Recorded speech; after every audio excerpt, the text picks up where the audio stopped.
Hello and welcome to the Franchise Tag Podcast with me, your host, Freddie Hall. I hope you're doing all okay. Welcome to another Friends of the F Tag Podcast. Sam Farley joining me today, host of the Head on a Swivel podcast, a massive NFL writer in the game, finger on the beat at all times, especially if it's anything to do with the Jacksonville Jaguars. Tickets have been released, Sam. It's Jacksonville Mania. They're back at Wembley this year.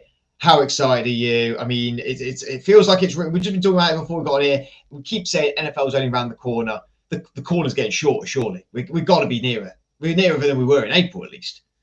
Yeah, it's coming, isn't it? The fantasy talk is growing. We've obviously got the Jaguars tickets now on sale. I think the season ticket holders for the Spurs games are on sale now as well.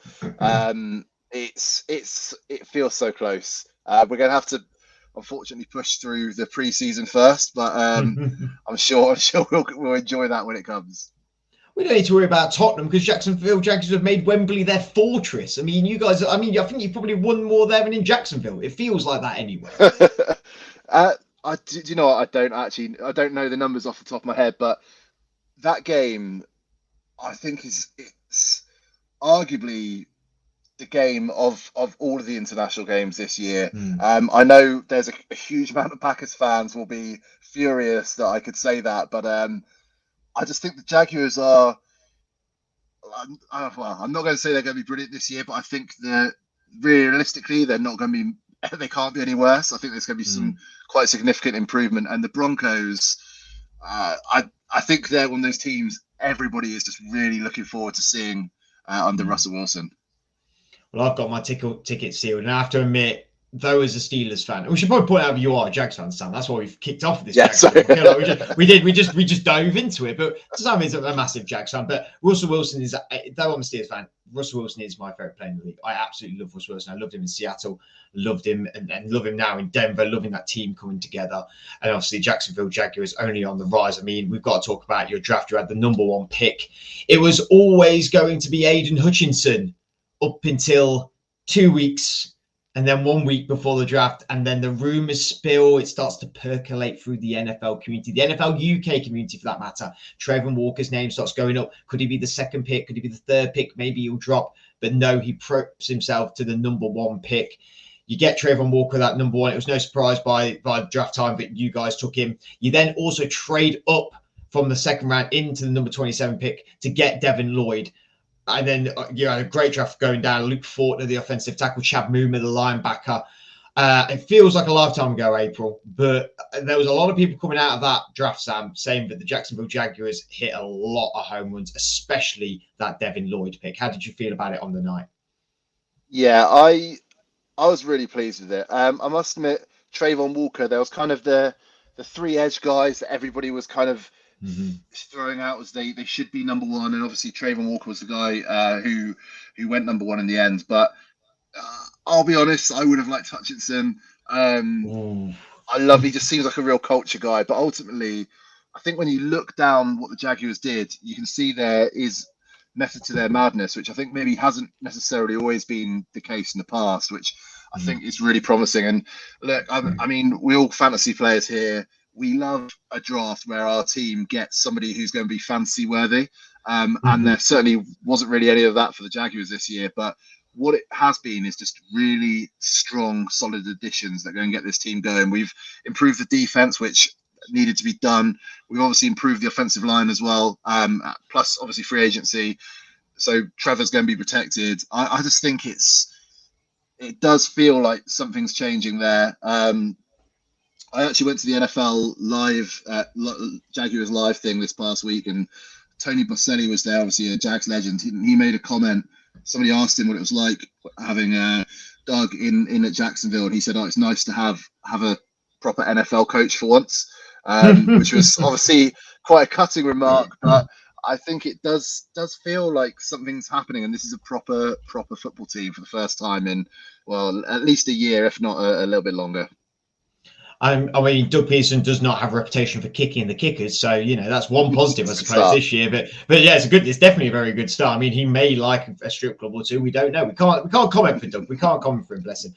But yeah, we talk about the draft briefly. I mean, yeah, Trayvon Walker. I agree. I maybe didn't see him as the number one. Aiden Hutchinson, I really did love that, and I do. I think you're correct as well. I think culturally wise, I think he's a good culture guy. I'm really happy the Lions did get him, but I think the Jags have also done well getting Trevor Walker, Kayvon Thibodeau dropping. I mean, there was rumours he'd drop out of the top 10 altogether. Evan Neal as well. I mean, he was pretty much in January rumoured to be your pick as well. Evan Neal and Kayvon Thibodeau both going to the New York Giants, much to my co-host Andrew's delight that both former number one picks, though never number one picks, both went to the Giants in the end. Do you think that's just what happens with draft fever? Is these players just dot up and down? I mean, Evan Neal, Kayvon Thibodeau, Aiden Hutchinson were all the lead number one guys. I mean, from January to April, then Trevor Walker in the next 2 weeks, that happens. Do you think the Jags maybe were, I don't want to say victim of draft hype or anything like that, but there is so much thought that goes into this, Sam. There's so much review. There's so much stuff us as fans don't know and don't realise. What do you think ultimately was Jacksonville's sort of turning point for Trayvon to be that number one pick? Well, I think we knew the position they were going to take pretty much the whole time. Obviously, there was kind of talk about alignment, and I thought that might happen. But I mean, looking back on it, I don't know why I really thought that would happen when just so much of kind of what we heard coming out of the organisation was about getting somebody that could do work at edge. And you're looking at a guy there who part of that Georgia team that just was so good defensively last year. So I think it makes sense. I do think it is interesting how these narratives sort of flow throughout the off season. I mean, you only need to look at, was it the season before with the Mac Jones to the Niners talk that was going on, and it's somebody that every draft analyst kind of a month or two before the draft is, he's not even very good, shouldn't be in the first round. Then the second there's a little rumor, suddenly, actually, I've always thought he was good, really good player. And there's so much of that. And I mean, I think you mentioned it earlier. It was pretty obvious by draft night that Trayvon Walker was going to go first overall. The betting markets had absolutely been caved in. It was not a well-kept secret at all. But ultimately, I do think they've gone for a guy that wasn't necessarily the most highly rated by the majority of kind of NFL draft analysts and college football guys. So I do think that's generally quite a positive that they've actually gone out there, they've studied his tape, they've met him, and they think he's the right guy rather than necessarily just jumping on the bandwagon with Hutchinson, like I know I definitely did. So yeah, I think it's probably a smart move from an organization that haven't always done that. So fingers crossed it's good. And I mean, the rest of the draft, I think Devin Lloyd, that's a move probably the most exciting of all the picks. I think you're looking at a guy there who's just really, really going to improve that defense. He's flexible positionally. Obviously, Miles Jack has gone now, so he can come in. And I just think it's a really nice move. And obviously, the rest of the board was pretty good too. I mean, when Jags did trade up for the pick, and I can't remember who they traded with now off the top of my head, but I don't know. It felt to me like, Jags were coming to the first round. They're taking a pick. Okay, who are they going to pick? There's a lot of wide receivers. There's a few wide receivers on the board. There's this player, and it was, I don't know. It almost felt like, fan-wise, it felt like, oh God, they've moved up for someone bad. They've moved up, and there's going to be some random guy they're going to take. And then it was like you took Devin Lloyd, and it was like, oh, this is business by the Jags. Like Devin Lloyd, for a lot of people, is the best linebacker to come out of this draft. Closely competing to a lot of the other linebackers there. I mean, Chad Muma, a lot of people think highly of him as well, but it took in the fourth round, I believe. Third, Devin, I think it was. Third, sorry. So, but Devin Lloyd, I mean, like I said, it's very smart moves by the Jacksonville Jaguars, I think, this year. You took the offensive lineman to bookend with the offensive lineman you took last year. You took Trayvon Walker to pair alongside Josh Allen as your bookend edge rushers now, but it's just going to put a lot of pressure on the quarterback. You lose out Miles Jack. He comes to the Steelers. Thank you for that, by the way. And then Devin Lloyd comes in to fill in the gap. Does this feel like, you've had two drafts now. Trevor Lawrence was the pick. Then you take Travis Etienne later in the draft, and it was a head scratcher. What the hell are we doing? James Robinson was so good last year. Why have we done that? He gets injured, unfortunately, and hopefully he bounces back to be really great this year. And then these picks happen, but obviously the recency bias, everyone thinks about that pick with Etienne. Did you think that there was a bit of a vibe out there that was like, well, Jags are going to mess these picks up. They're not going to pick players that are going to be productive, even though you have in this draft, I think, pick players that really do make sense. You think, like you said, there was a bit of a turn of the tide. I think you've seen that sense of turning the tide this year with the mindfulness of these picks.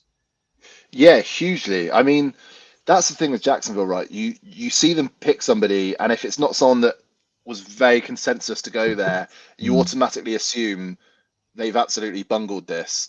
Whereas if it was the Patriots, I mean, as long as it's not a receiver, you'd probably think, wow, this is a very canny move. So it is kind of one of those. But I do think this draft just impressed me because it was just maybe not the most exciting, but just really sensible, strategic, and you can't really ask for more than that. When I think the Travis Etienne last year. Don't get me wrong, I'm really looking forward to seeing him this year. And obviously with Robinson's injury, I think that's potentially going to be a really, really good pick ultimately. But I think everybody was looking at that, just thinking, we've got an undrafted free agent that's been absolutely phenomenal. What on earth are you doing? And I mean, there's picks even going back further than that, like Fournette was a very good player, but was drafted so high. And most people were kind of, saying you shouldn't take a running back that high. And yeah, the Jags have done a lot of that through the year, so it is nice just to see just smart picks. And you sort of touched on it earlier when we talked about the off-season as well. I mean, notable players brought in Darius Williams, the corners, Zay Jones, wide receiver, Evan Engram, tight end formerly of the Giants, Christian Kirk, who people said to get an absolute insane contract to. Actually, however, it does sort of work out to be okay. It isn't as crazy, I think, as it is on pay. It is crazy numbers wise, but on paper it's actually not as crazy. And follow Rasuno Fatakasi, the defensive tackle for his side, Alakun, linebacker Brandon Scherf, the guard. Again, is this just more mindful? Is this does this feel like a bit more of a serious Jacksonville Jaguars now? Because there's some names in there that Zay Jones ain't going to set the world on fire, doesn't feel like. Olakun is a decent linebacker, Fatakasi, defensive tackle, but Brandon Scherf, a very good guard. Evan Engram, injury woes have sort of plagued him, but has potentially got a great tight end there. Christian Kirk, wide receiver, but did shine in Arizona. He did look really good there. How did you feel about the off-season signings and the mindfulness of the Jags? I suppose I keep using the word mindfulness, but it's just sometimes you don't really relate that to Jacksonville every now and then, but it feels like there is that turning maybe. Yeah, I think Christian Kirk is maybe an example of that, because when that was announced and that contract was announced, just to start with, just the pure numbers, I remember everybody, myself included, were just going, they've done it again. They've utterly made a dog's ear of this. But ultimately, when the news actually kind of is developed a bit more, and you find out about the way the contract is structured, it really wasn't that bad. And I think you're getting a guy there who is still like maybe 25, maybe 26 at a push. Like, he's still quite young. Came into the league young, been in the league for a while. And he's going to be paired with a really exciting young quarterback here. I think obviously the Scherf deal as well. I think that's by far the best of them. That's just that's a blockbuster of a deal.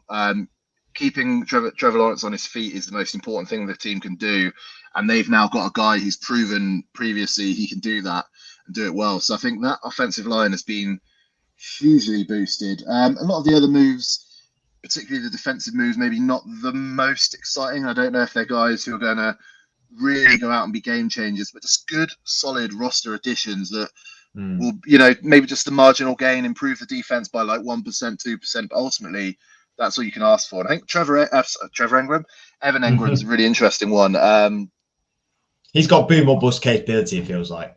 Yeah, and he was another guy. I think I mentioned it was at this NFL Jags thing in London and Manchester as well. And there were questions about the Giants, or questions about who he's looking forward to playing, and teams he didn't want to do well and stuff like that. And he kind of made a point to say he doesn't want to see the Giants do well, which was a bit of a surprise. You don't normally see people say that about a former team, but that to me, I'm always a bit worried with a free agent signing, especially in a kind of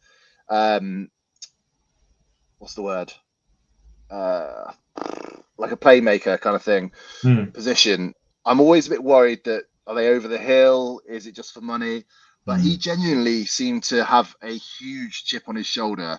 And from a Jags fan perspective, that's what we want to hear. I mean, this is a guy who, frankly, looked pretty pissed off, especially when he's talking about the Giants. I think taking that energy into the season from a guy like that, I'll be honest. After seeing him talk, I'm a lot higher on him than I was beforehand. I know it's just little things like that, but I think if it works, he could be, a huge addition. And if you look at who the Jags have had at tight end in recent years, it's spotty at best. It is spotty, and I mean, I don't know what like the highest catches we've had from tight ends have been, but it certainly can't be high. They don't really get involved in the game, or they haven't in recent years. I think you've got him. You've also got Dan Arnold's at the team. So I think you've got some tight ends who are capable of making plays, which I think ultimately that's only going to help Trevor out. So, I think it's just really smart additions in general. When you have that impact player and they're on the market, like you said, there is that sort of, well, why, if they're really good, why are they not at their team? Unless it's a cap reason. When it's a money reason, we go, okay, I get it, you can't afford everyone. Look at Green. Well, at first we were like, well, Green Bay, okay, can't afford Aaron Rodgers and Devontae Adams. Like, oh wait, no, you did out for Devontae Adams. Okay, all right, okay. Then suddenly it's like a whole different picture, isn't it? But when you actually generally can't afford players, that's when you're like, well, why are they on the market? Like, what they are like DeAndre Hopkins. What you say when he went to Texans? It's like, well, why are they trading him? Because that seems like a really stupid move. Like, what's going on with that in a way? Actually, when you think about it now, you go, well, he was 29 and he is. Sometimes gets injured. He is great. He's still one of the top 3 wide receivers in the league. But could we say he's now nearly getting over the hill after his second, third year in Arizona? You could maybe argue the case, I suppose. But when you get, but Evan Engram, you say it's an interesting case because I think it's almost he's been injured, hasn't really had a chance to prove himself in New York. Got a lot of hype, got drafted quite high. And now wants to go to a Jacksonville team and be successful. And I think there is, like we've sort of said, sort of the change in Jacksonville happening. I think there is more to come. Evidently with Doug Peterson, how did you feel about the hire? There was a lot of big name coaches on the market this year. Obviously, Urban Meyer gets rightfully dismissed at the end of last year, and it all goes into a bit of a flurry. And we think, oh, here we go, Jacksonville changing coaches again. But getting someone like Doug, an ex-Super Bowl champion, had a bit of a torrid time towards the end with the Eagles. Were you quite happy with the hiring there? I did have a couple of the bit at the start before you say yeah is not a confidence thing of saying yeah straight off the bat. there were kind of people that the team were linked with kind of before making that choice that I was a bit higher on. There was kind of talk about Todd Bowles, which I think would have been exciting, and just a number of other guys I was quite keen on. So I wasn't overly pleased, but I think ultimately, sorry to keep talking about this Jaguars event in last week, but just hearing the way someone like Boselli spoke about him as having this kind of calm influence and kind of really understanding players, as well as being able to actually kind of, I guess, communicate and inspire an NFL player. I think that's kind of put my mind at ease. Like, don't get me wrong, we know what people who kind of have associations with teams can be like. They can often just, say what you want to hear, and it might be a part of that. But I do think this is a guy who maybe it didn't end so well in Philadelphia, and they're pretty much since the Super Bowl win, there's people kind of questioning who was actually really behind that Super Bowl win. Was it him? Was it Reich? Who was it? So I think that's a very interesting topic. But I think that he's got a team here. Traditionally, the Jags have been quite good at sticking with their man. He's got a great young quarterback on paper anyway. He now has an offensive line. There are some interesting skill players there as well. And I do think it's for the first time in a long time, it feels like things are looking up. And I think he might well be the man, because I think obviously the Urban Meyer thing, it became totally clear that the culture had been absolutely decimated. And one thing we do know about Doug is that seems to be something that's very high on his agenda. And I'm sure when he was interviewing for the role, that would have been something that he'd have been very clear was important. So, yeah, overall, I think I've been won around a little. So, yeah, I'm looking forward to the season now. Obviously, it'd be bad to get you on and not just talk about Jags, but also talk about general NFL as well. I mean, lots happened this offseason. It was one of the most memorable off seasons that we've really had. So many wide receiver trades, so much movement, so much signings. I mean, signings even happened now. Pittsburgh Steelers signed yesterday Larry Ogunjobi, the defensive tackle, which I'm buzzing about. I think that's such a great signing by us. I can't believe he was still a free agent, to be honest with you. And there's plenty of players still out on the free agency market. But what narrative are you looking forward to seeing next season, aside from the Jacksonville Jaguars stuff? Obviously, is it Devontae Adams in Las Vegas? Is it Tyreek Hill in Miami? Is it Wilson in Denver? Like, what narrative are you looking forward to seeing, and seeing how it progresses throughout the season? I'm really looking forward to seeing kind of which of the teams that didn't perform well last year kind of turn things around, and one of them is the Giants, which we'll talk about in a second, I think, but. The Lions, for me, are just a super, super interesting team. I don't know what it is. Something about Dan Campbell. Finally, someone is agreeing with me. I've been saying for weeks, if there's if the Jets and the Lions are in that weird position where they could do what Bengals did in 2 seasons, they could just flip. I just think they've got something going. The Lions more especially. Yeah, the only thing the Lions are missing is a top quarterback. Because I still do have question marks over Goff, but there's something about Dan Campbell when he was announced and hired for the Lions, he kind of made that interview that was just awkward about chopping people's knees and all this sort of stuff. And I remember thinking, like, who on earth is this meathead? But he has totally won me over. I think he is like, I just see any clips of him talking, and I'd run through a brick wall for the guy. I think he's phenomenal, and the people they've acquired there. We talk about Hutchinson. That Hutchinson plus Dan Campbell, like that. Detroit is just going to be so full of incredibly strong culture that I think that's going to get them a long way. And they do have some really talented guys in that offense as well. Obviously, you got Swift. You got the receiver. What's his name? Williams that came in. He's going to be injured for a little bit of this season. Hopefully back by the end. But I think he's a guy who could be really good. And Hawkinson's one of my favorite young players. So DJ Shark as well. St. Brown. I mean, I just think they got something going. There's just, like you said, with Dan Campbell, it was like, what the hell is this guy talking about? It's not like, especially for UK fans that don't have that US to UK mentality where, we speak the same language, but ultimately is a very, very different culture, very far apart. And it's like, what's this guy? This madness, this guy.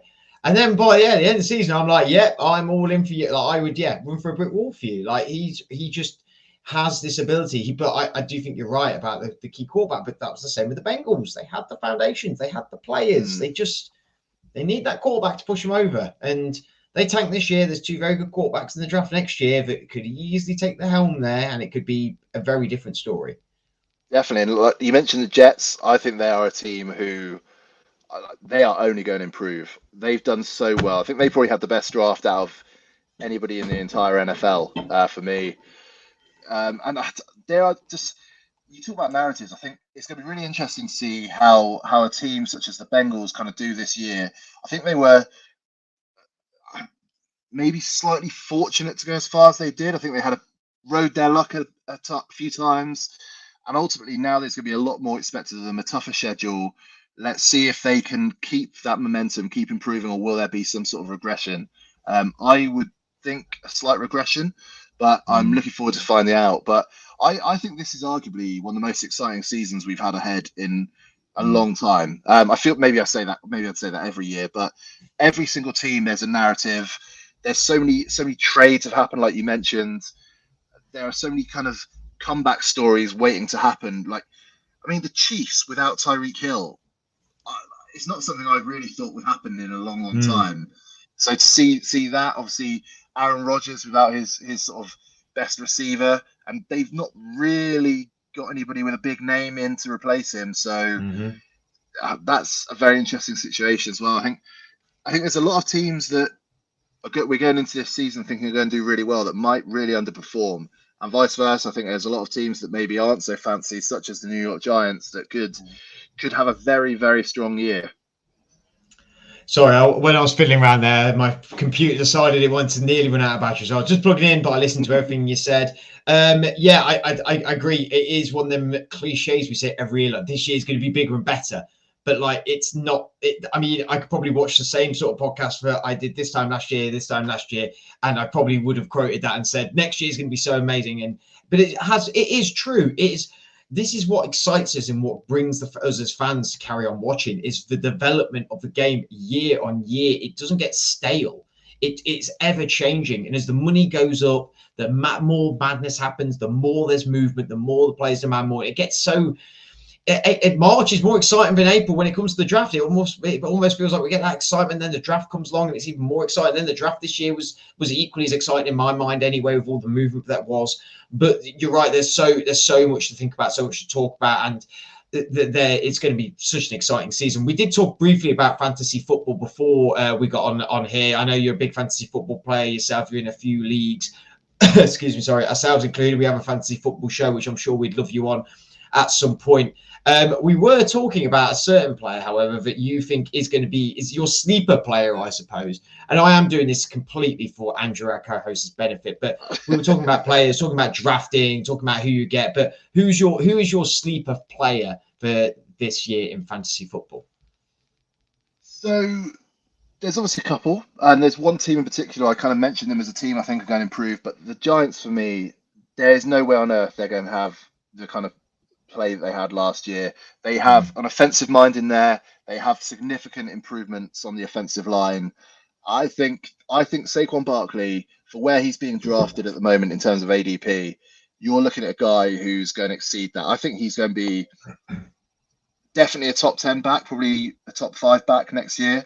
Wow. Really looking forward to seeing him play. I think a guy, if that's real bold. Sorry to sort of swear. That is really bold to say, to be fair. I think he's going to be huge, I think that whole Giants team, God, I'm going to get such egg on my face after they inevitably have a bad time. But that whole Giants team, I think Daniel Jones, don't get me wrong, I don't think he's a great player. From a fantasy perspective, we've seen in the past he's had some pretty productive times, but I think having a better offensive line ahead of him, I think we could see him being a real kind of good fantasy quarterback, even if he's not necessarily one in real life. And Kadarius Toney is a guy I absolutely adore, and I think he could be get him at the end of a draft, get him into your team, and he could really explode as well. So I think there's a lot of options, particularly on the Giants, that I just absolutely in love with this season. Well, I'm sure you'll make Andrew Akaho's very, very happy. He's rooting for the Giants, and I'm sure you'll probably see the Packers v the Giants at Tottenham, as well as the Saints at the Vikings and the Broncos and Jags. Are you going to be at all London games? Are you going to America this year to see any games? Are you doing that within journalism or? No, so I'm going to the Jags game. I've sorted that one out already. I'm hopefully going to get to the 2 Spurs games, and I've got flights and accommodation and everything for the German game as well. But it's nice. I think getting a ticket for that is going to be very, very difficult, but I'm going to give it a good go. Unfortunately, I can't get to America to see a game this year. I'm going to Qatar for the World Cup, which is taking off quite a lot of my time. Yeah, that's awful. But it's not like a weekend in Newquay, is it? Like, you could say a bit more oomph about it. Yeah, I don't know. I feel like it's one of those things, I feel a bit bad for going. Like I'm going against my principles, but what do principles matter anyway, right? But, exactly. No, I think the NFL games, I think they're all really good. All of the all the UK NFL games are really good. Very exciting this year. I think the Jags game, like I said, is probably the pick of them. Seeing Aaron Rodgers in the UK is going to be incredible, and obviously the Vikings Saints isn't going to be a bad game either. So I think we're quite spoilt really as UK fans at the moment. I think this year is especially. Last year, like as much as the games are great, we love them coming over. After every game last year, we all went, could have not been here today and not worried about it. Like, actually, in reality, I could have not been here. Like, it's been a really nice day out, and I've enjoyed it with my friends and enjoyed the atmosphere, enjoyed seeing the NFL. But there's nothing overly that I've missed today, really. Which you can say that after every game if the games are like they are. Like, you don't know what's going to happen. If any of them games have been a 42-45, you'd been, oh my God, that's the best game ever. But you just don't know, do you? Whereas this year, it does feel like the Packers coming over the first time, the Broncos, Russell Wilson, the Jags looking new, the Saints with no Sean Payton and Drew Brees. How's that going to work? The Vikings bringing Justin Jefferson, Dalvin Cook. Like, there's a lot of dynamics going on this year. The Giants again could be a real big bounce back team. There's lots going on this year, and again, the addition of the German game this year, which will be the Bucs with the Chiefs. Then we've got the Mexico game, which I think is the Cardinals 49ers, if off the top of my head, I believe. But I'm not sure. I'm pretty sure it's the 49ers, but I can't remember who they're against. But that'll be a great game as well. Finally, just to sign off, obviously 3-14 last year, you get the number 1 pick. What record are we going to see from the Jacksonville Jaguars this year, Sam? How many wins are we going to total this year? Or do you think it's still going to be the transitional? I mean, you're going under 500. You're going under 500. Yeah, I think we probably are going under 500, but it's going to be very, very close. And certainly, I think it's going to be an improvement on last year. I think division-wise, things aren't necessarily the easiest. I think when you look at the AFC South, Titans have maybe they've not improved, but they've not got worse.